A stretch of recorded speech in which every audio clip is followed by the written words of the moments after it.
13th lecture.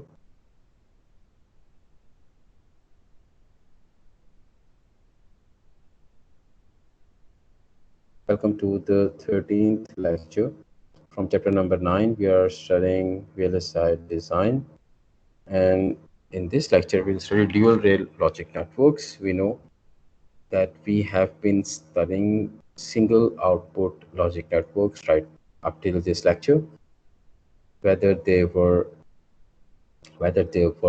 static or dynamic CMOS based circuits, but the output was one. Here we have two outputs and they are complement of each other, and the final output can be thought of as the difference of the two, x minus x bar. They are complement of each other. So the authors of this technique or the inventors of this technique, they claim that that will increase switching speed. And let's see how how they prove it mathematically. Right. So given this f, given this f, if we compute time derivative on both sides, df by dt, then this is d by dt of x minus x bar, and we know that x bar is complement of x, so its derivative would be minus of the derivative of this.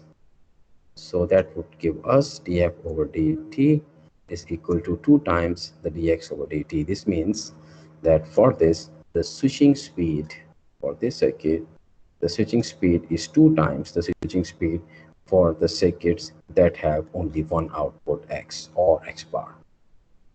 So switching speed is double compared to single rail circuits where we have only one output, like we have many static or dynamic CMOS logic circuits. But there are disadvantages. The implementation requires more real estate, means more area on the chip. That is a disadvantage, more area on the chip. And the circuit, of course, is more complex to implement. One of the subtypes that we use for dual rail circuits is differential case code voltage switch network, DCVSL, or sometimes it's typed CVSL.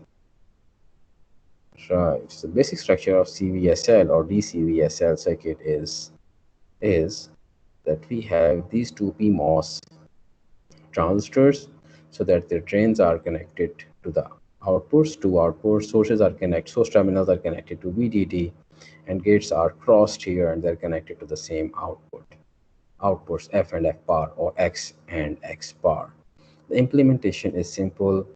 For F, on the right hand side, we'll implement the NMOS array that we have in a regular CMOS, given that F is an inverted expression that we have in case of CMOS. The inputs are A, B, C, D. Here we'll implement, on the left hand side, we'll implement the complement of this NMOS array. Whatever we have implemented here, we'll implement a complement of that here, and the inputs will be inverted of the inputs that we have here. So the output here is the regular CMOS based expression, inverted expression F, and this is the complement of what we get here. A basic example is implementing a NAND 2 circuit where A dot B, A and B, the whole complement.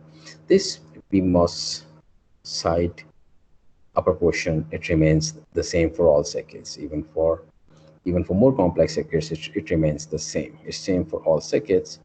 And here we implement the NMOS array of a regular CMOS circuit, and we know that in chapter number 7 and 8 we have studied that NMOS array of this NAND operation contains two transistors A and B connected in series. So this is the output, and here we get NAND 2.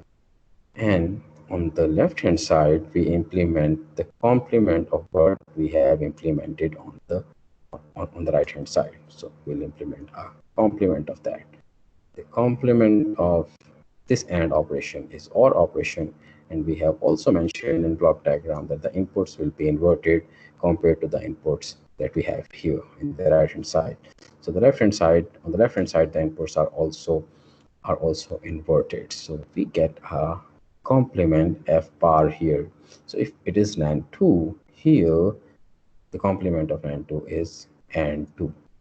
So the homework at the end of this lecture, there is a small homework that students will explain in their own words the operation of this circuit. Operation of the circuit. And they will submit it as an assignment on MS Teams. I'll upload it as an assignment today, and the students will be required to submit it as per the deadline I'll mention.